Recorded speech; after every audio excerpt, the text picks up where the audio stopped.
है, इसलिए बड़ा अजीब सा संकेत लग रहा है। मेरे साथ पद्मश्री काजी मासूम अख्तर मेरे सहयोगी ने उनसे बातचीत की, एक बार उनको सुन लेते हैं। काजी मासूम अख्तर मेरे साथ मौजूद है। काजी साहब, साहित्यकार हैं आप। साहित्यकार में कहा जाता है कि बंगाल में, पश्चिम बंगाल में तो साहित्यकार हैं, गायक हैं, कलाकार हैं, उनका बड़ा प्रभाव भी होता है और वो बंगाल को बहुत बेहतर तरीके से, बंगाल की राजनीतिक नब्ज को भी समझते हैं। तो पश्चिम बंगाल क्या कहता हुआ आपको दिख रहा है? पहले thanks to India news, I know the ground reality of Bengal politics from the very long time. हमको जो बोलना है, अभी जो इलेक्शन, जो नतीजा जो आने वाला है, अभी जो पूल हुआ है, वो क्या है? थक गए थे बंगाल का आदमी, बंगाल का जो आम आदमी, वो थक गए थे इतना दिन से। क्योंकि जो तरक्की एक तो स्टेट का होना चाहिए, आत्मनिर्भरशील बंगाल जैसे होना चाहिए, वो सपना चला गया आंखों का सामने से। जो बंगाल बीजेपी जो ऑर्गेनाइजेशन है, और भी अच्छा उसको रिजल्ट मिलता अगर सही तरीके से पॉलिटिक्स को सही तरीके से यूटिलाइज करते। तो जो नॉन इशू है, कभी कभी उसको इशू बनाया, जो इशू है उसको नहीं लिया, इशू नहीं बनाया, ऐसा कुछ बात है। क्योंकि यहाँ का जो आम आदमी है, जो वोटर है, इधर रूठा हुआ है, इधर रो रहा है बंगाल का सिचुएशन देखकर। सोच नहीं सकता, समझ नहीं सकता। अभी जो 4 दिन बाद जो नतीजा आएगा, इसके हिसाब से तो मुझे लगता है जो आप बता रहे हैं कि बंगाल की ये नब्ज है, तो इसके हिसाब से तो बीजेपी को 200 पार चला जाना चाहिए था। ये तो बात है, मगर 35% यहाँ मुस्लिम मेजोरिटी है, 35% पॉपुलेशन मुस्लिम का है। वो मुस्लिम पॉपुलेशन के अंदर एक बड़ा परसेंटेज को दूधेल गाय बना दिया। जो गाय दूध देता है ना, ऐसे बना दिया ममता बनर्जी ने। वो लोग का ऐसा भड़का दिया, एक तो बाइनरी बनाया, जो बीजेपी आएगा तो सर्वनाश हो जाएगा मुस्लिम लोग को।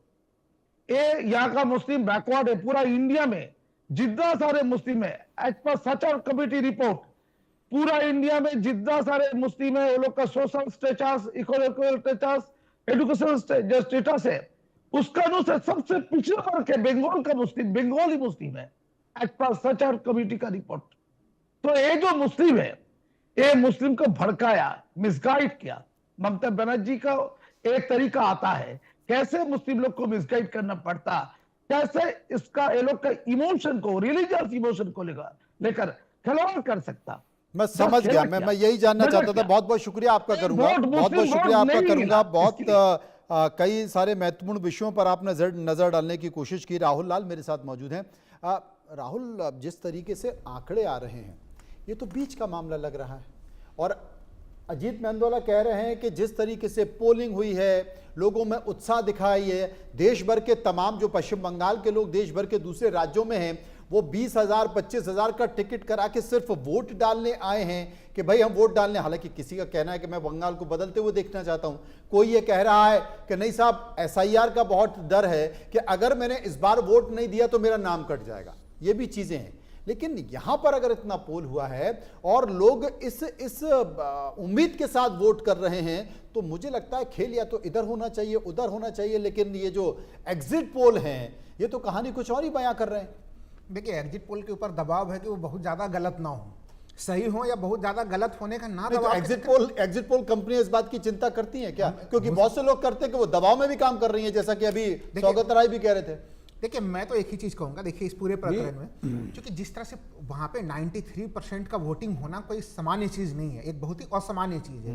और उस स्थिति में देखिए, कोई अपने मताधिकार को बचाने के लिए गया, कोई अपने नागरिकता को बचाने के लिए भी गया, वो वहां पे जाके सर, वो कोई नोटा का बटन तो दबाने वाला नहीं है वो। तो इतने बम्पर वोटिंग में वो किसी न किसी का समर्थन करने के लिए और किसी न किसी का विरोध करने के लिए पहुंच रहा है मैदान में। ऐसे स्थिति में जो आंकड़े दिख रहे हैं यहाँ पे कि एक तरह से कि विपक्ष को, ममता बनर्जी को 125 के आसपास के एवरेज सीटें और भारतीय जनता पार्टी को जस्ट जो है कि बहुमत के पास पहुंचते हुए दिखाया जा रहा है। हाँ। इस प्रकार के आंकड़े बड़े मुश्किल हैं। इस प्रकार के प्रचंड मतदान प्रतिशत में पश्चिम बंगाल ने एक इतिहास रचा है यहाँ पे मतदान प्रतिशत के मामले में, और वो हम लोगों ने देखा भी है। आज जब सेकेंड चरण के मतदान हो रहे थे, अलग अलग जगहों पे, बूथों पे 5 बजे से ही लोग लाइनों में लग गए थे, जबकि 7 बजे से मतदान बूथ खुलने थे। तो इसलिए ये आंकड़े इस रूप में रहेंगे, इसकी संभावना बड़ी कम है। हमें लग रहा है कि जो अभी भी स्थितियां हैं वहां पे, ममता बनर्जी के लिए बंगाल जो है एक बड़े अभेद्य दुर्ग की स्थिति में बनी हुई है।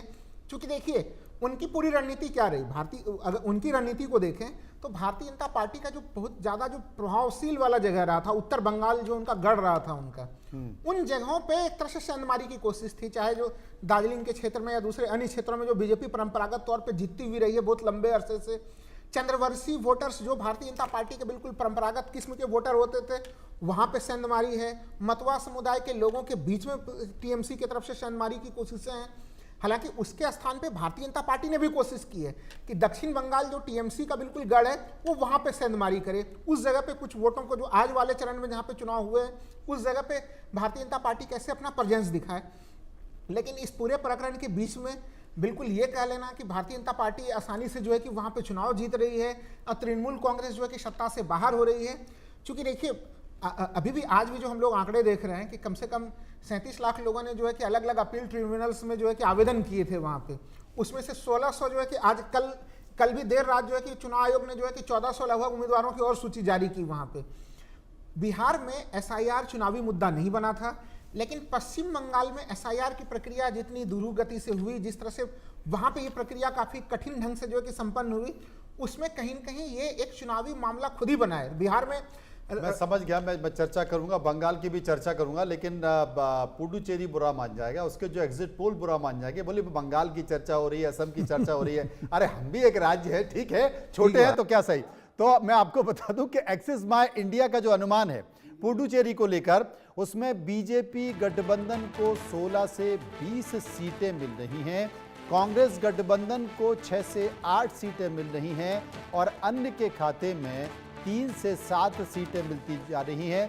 ये ऐसा राज्य, मुझे लगता है कि 5 राज्यों के विधानसभा चुनाव में ये ऐसा राज्य है जिसके चुनाव के बारे में, जिसके चुनाव के समीकरण के बारे में, जिसके चुनाव के एग्जिट पोल के बारे में सौतेला व्यवहार किया जा रहा है। अजीत जी, मुझे लगता है ये नहीं होना चाहिए। सम्मान पुडुचेरी का भी नहीं, पुडुचेरी को सम्मान है। बीजेपी ने सरकार बनाई है, बनाने जा रही है एग्जिट पोल के हिसाब से। और देखो यार मन्नू, मैं ये गौर कर रहा हूँ कि जैसे आप असम को, पुडुचेरी को और केरल को और ये जो देख रहा हूँ जिसमें कि तमिलनाडु में और असम में तो जो सत्ताधारी पार्टी है अपनी सरकार की वापसी कर रही है और पुडुचेरी में भी वापसी कर रही है। 2 स्टेट हैं बंगाल और केरल में जहाँ सत्ता बदल रही। देखो बंगाल को लेकर जिस हिसाब से एग्जिट पोल आ रहे हैं, मेरा मानना है कि ये तो अगर बीजेपी जीत रही है जिस हिसाब से लग रहा है, तो मेरा मानना है बीजेपी 200 पार जाएगी जी, 200 से नीचे नहीं रहेगी। ये सारे, क्योंकि अभी एक एग्जिट पोल को मैं देख रहा था, उसने तो 200 क्रॉस करा दिया बीजेपी को। अच्छा, हाँ 200 क्रॉस करा दिया है। अब ये डोला सेन सांसद टीएमसी मेरे साथ जुड़ गए, उन्हीं से पूछ लेते हैं। डोला जी, एग्जिट पोल आ गए होंगे, आपकी भी नजर पड़ गई होगी नंबर्स पर, लेकिन ये बहुत सारे एग्जिट पोल हैं